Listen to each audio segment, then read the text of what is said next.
ನಮಸ್ತೆ ಫ್ರೆಂಡ್ಸ್. ಇವತ್ತು ಪಾಪ ವಿಮೋಚನೆ, ಪುಣ್ಯ ಸಂಪಾದನೆ ಹೇಗೆ ಸಾಧ್ಯ ಅನ್ನೋದ್ರ ಬಗ್ಗೆ ತಿಳಿಸ್ತೇನೆ ಒಂದು ಕಥೆನ. ಮೊನ್ನೆ ನಾನು ಊರಾಚೆ ಇರುವ ಒಂದು ವೃದ್ಧಾಶ್ರಮಕ್ಕೆ ಭೇಟಿ ನೀಡಿದ್ದೆ. ತಮಗೆಲ್ಲ ತಿಳಿದಿರುವಂತೆ ಅನಾಥಾಶ್ರಮದಲ್ಲಿ ಕಡು ಬಡವರು, ಅನಾಥ ಮಕ್ಕಳು ಇರುತ್ತಾರೆ. ವೃದ್ಧಾಶ್ರಮದಲ್ಲಿ ಶ್ರೀಮಂತ ಮಕ್ಕಳ ಹೆತ್ತವರು ಇರುತ್ತಾರೆ. ಅಂತೆಯೇ ಈ ವೃದ್ಧಾಶ್ರಮದಲ್ಲಿ ಕೂಡ ಮಕ್ಕಳಿಂದ ದೂರವಾದ ಹಲವಾರು ವೃದ್ಧ ದಂಪತಿಗಳು ಇದ್ರು. ಅವರನ್ನ ಬಿಟ್ಟು ತಮ್ಮ ಬಾಳ ಸಂಗಾತಿಯನ್ನು ಕಳಕೊಂಡ ಒಂಟಿ ಜೀವಿಗಳು ಇದ್ದರು. ಅವರನ್ನೆಲ್ಲ ವಿಚಾರಿಸಲಾಗಿ ಒಬ್ಬೊಬ್ಬರದ್ದು ಒಂದೊಂದು ಕತೆ, ಒಂದೊಂದು ವ್ಯಥೆ ಇತ್ತು. ಎಲ್ಲವೂ ಮನಕಲಕುವ ಹೃದಯಸ್ಪರ್ಶಿ ವೃತ್ತಾಂತಗಳಾಗಿದ್ದವು. ಅವರಲ್ಲಿ ಒಂದಜ್ಜಿಯ ಕಥೆಯಂತೂ ನನ್ನನ್ನು ಮತ್ತೆ ಮತ್ತೆ ಕೊಳ್ಳಲು ಯೋಗ್ಯವಾಗುವಂತೆ ಮಾಡಿತು. ಆಕೆ ಈಗ 90 ವರ್ಷದ ಇಳಿವಯಸ್ಸಿನ ವೃದ್ಧೆ. ಎದ್ದೇಳಲೂ ಸಾಧ್ಯವಾಗದೆ ಮಲಗಿದ್ದಲ್ಲೇ ಇದ್ದಾಳೆ. ಯಾರಾದರೂ ಬಾಯಿಗೆ ಒಂದಿಷ್ಟು ತಿಂಡಿ ತಿನಿಸುಗಳನ್ನು ತುರುಕಿದರೆ ಉಂಟು, ಇಲ್ಲವಾದರೆ ಏನೂ ಇಲ್ಲ. ಮಲಗಿದ್ದಲ್ಲೇ ಮಲಮೂತ್ರ, ಕೈಸೊನ್ನೆಯೊಂದೇ ಅವಳ ಭಾಷೆ. ಹೀಗೆಂದು ಹೇಳಿದ್ದನ್ನು ಅಲ್ಪ ಸ್ವಲ್ಪ ಕೇಳಿಸಿಕೊಳ್ಳುತ್ತಾಳೆ.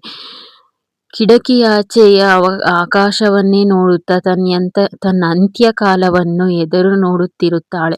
ಹಾಗಂತ ಅವಳು ಅನಾಥೆಯಲ್ಲ, 5 ಮಕ್ಕಳನ್ನು ಹೆತ್ತ ತಾಯಿ. ದುಶ್ಚಟಕ್ಕೆ ಬಲಿಯಾಗಿದ್ದ ಕುಡುಕ ಗಂಡನನ್ನು ಮದುವೆಯಾದ ಕೆಲವೇ ವರ್ಷಗಳಲ್ಲಿ ಕಳಕೊಂಡು ನತದೃಷ್ಟೆ. ಆದಾಗ್ಯೂ ಆಕೆ ಧೃತಿಗೆಡಲಿಲ್ಲ. ದೇಹದಲ್ಲಿ ಶಕ್ತಿ ಇರುವ ತನಕ ಮನೆ ಕೆಲಸ ಮಾಡುತ್ತಾ, ಬಿಡುವಿನ ವೇಳೆಯಲ್ಲಿ ಹೊಲಿಗೆಯ ವೃತ್ತಿ ಮಾಡುತ್ತಾ ಈ 5 ಮಕ್ಕಳನ್ನು ಓದಿಸಿ ಮದುವೆ ಮಾಡಿಸಿ ಅವರನ್ನು ಸ್ವತಂತ್ರರನ್ನಾಗಿ ಮಾಡಿದಳು. ಆದರೆ ವಯಸ್ಸಾಗುತ್ತಿದ್ದಂತೆ ಈ ಮುದುಕಿ ಯಾರಿಗೂ ಬೇಡವಾದಳು, ಎಲ್ಲಾ ಮಕ್ಕಳಿಗೂ ಭಾರವಾದಳು. ಈಕೆ ತನ್ನ ತಾಯಿಯೂ ಹೌದು ಎಂಬ ಸತ್ಯವನ್ನು ಎಲ್ಲಾ ಮಕ್ಕಳು ಮರೆತು ಬಿಟ್ಟರು. ಇತರ ಮಕ್ಕಳ ತಾಯಿಯನ್ನು ನಾನ್ಯಾಕೆ ನೋಡಿಕೊಳ್ಳಬೇಕೆಂಬ ತರ್ಕದಿಂದ ಅವಳನ್ನು ನೋಡುವ ಮಕ್ಕಳೇ ಇಲ್ಲವಾಗಿ ಆಕೆ ಈ ವೃದ್ಧಾಶ್ರಮ ಸೇರುವಂತಾಯಿತು. ಅದೇ ಊರಲ್ಲಿ, ಇಲ್ಲವೇ ಹತ್ತಿರದ ಊರಲ್ಲೇ ಇದ್ದರೂ ವೃದ್ಧಾಶ್ರಮಕ್ಕೆ ಸೇರಿಸಿದಾಗಿನಿಂದ ಆಕೆಯನ್ನು ನೋಡಿ ಹೋಗಲು ಒಮ್ಮೆಯಾದರೂ ಈ ಮಕ್ಕಳು ಬರಲೇ ಇಲ್ಲ.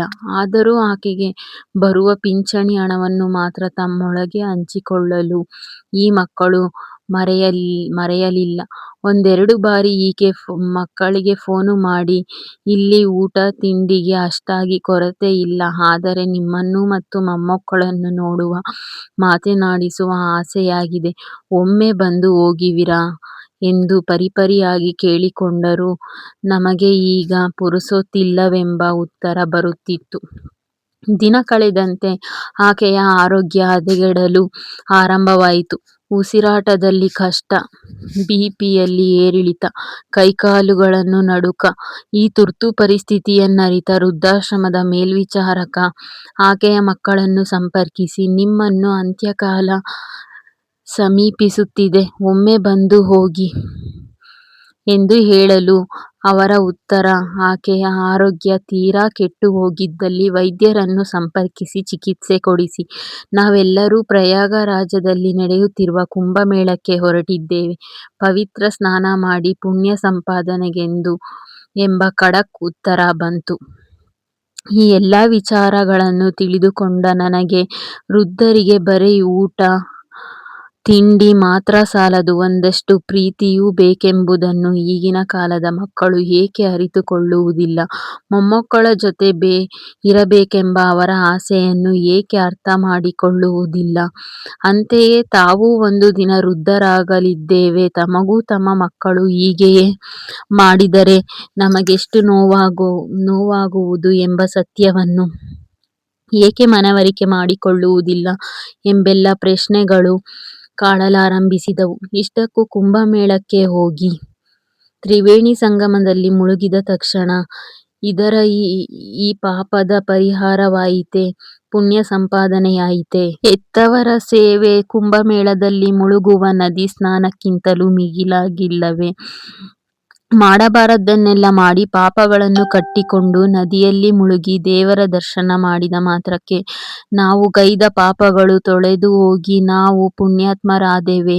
ಪವಿತ್ರ ನದಿಗಳಲ್ಲಿ ಪರ್ವಕಾಲದಲ್ಲಿ ನಡೆಸುವ ಪುಣ್ಯ ಸ್ನಾನದ ಜೊತೆ ನಾವು ಪರಿಶುದ್ಧವಾಗಿರಬೇಕಾದರೆ ಒಂದು ಆತ್ಮಾವಲೋಕನ, ಆತ್ಮಸ್ಥಾನ, ಸ್ವಯಂ ಮೌಲ್ಯಮಾಪನ ಹಾಗೂ ಗೈದ ತಪ್ಪು ಕೆಲಸಗಳ ಬಗ್ಗೆ ಪ್ರಾಯಶ್ಚಿತ್ತ ಮನೋಭಾವ ಮಾತ್ರವೇ ಅಲ್ಲ, ಮುಂದೆ ಏನು ಕೆಟ್ಟ ಕೆಲಸಗಳನ್ನು ಮಾಡದೆ ಎಂಬ ದೃಢಸಂಕಲ್ಪವೂ ಅವಶ್ಯಕವಲ್ಲವೇ? ಆದುದರಿಂದ ಪಾಪಗಳ ವಿಮೋಚನೆಗೆ ಬೇಕು ಪ್ರಾಮಾಣಿಕವಾದ ಪ್ರಾಯಶ್ಚಿತ್ತ, ಪುಣ್ಯ ಸಂಪಾದನೆಗೆ ಬೇಕು ಸತ್ಕಾರ್ಯಗಳ ಅನುಷ್ಠಾನ. ವೃದ್ಧಾಪ್ಯದಲ್ಲಿ ಹೆತ್ತವರ ಸೇವೆ ಪುಣ್ಯ ಸ್ನಾನಕ್ಕಿಂತಲೂ ಮಿಗಿಲಾದ ಸೇವಾಕಾರ್ಯ ಎಂಬುದನ್ನು ಮರೆಯದಿರೋಣ. ನೋಡಿದ್ರಲ್ಲ, ಆ ತಾಯಿ 5 ಜನದ ಮಕ್ಕಳು, ತಾಯಿ ಅನಾಥಾಶ್ರಮದಲ್ಲಿದ್ದಾರೆ. 5 ಜನ ಮಕ್ಕಳು, ಸೊಸೆಂದಿರು, ಮೊಮ್ಮಕ್ಕಳು ಎಲ್ಲರೂ ಇದ್ದಾರೆ. ಅವ್ರು ನೋಡಬೇಕು ಅಂತ ಫೋನ್ ಮಾಡಿದ್ರೆ ಯಾವ ಥರ ಉತ್ತರ ಬಂತು. ಅವಳು ಸಾಕಿ ಸಲಹಿದ್ದಾಳೆ, ಅವ್ರು ಸಂಪಾದನೆ ಮಾಡಿದ ಆಸ್ತಿ ಎಲ್ಲ ಬೇಕಾಗಿದೆ, ಆದರೆ ಆ ತಾಯಿಯ ಸೇವೆ ಮಾತ್ರ ಅವರಿಗೆ ಬೇಡವಾಯಿತು. ನನ್ನ ವಿಡಿಯೋಗಳು ಇಷ್ಟವಾದರೆ ದಯವಿಟ್ಟು ಸಪೋರ್ಟ್ ಮಾಡಿ, ಲೈಕ್ ಮಾಡಿ, ಕಾಮೆಂಟ್ ಮಾಡಿ. ಧನ್ಯವಾದಗಳು.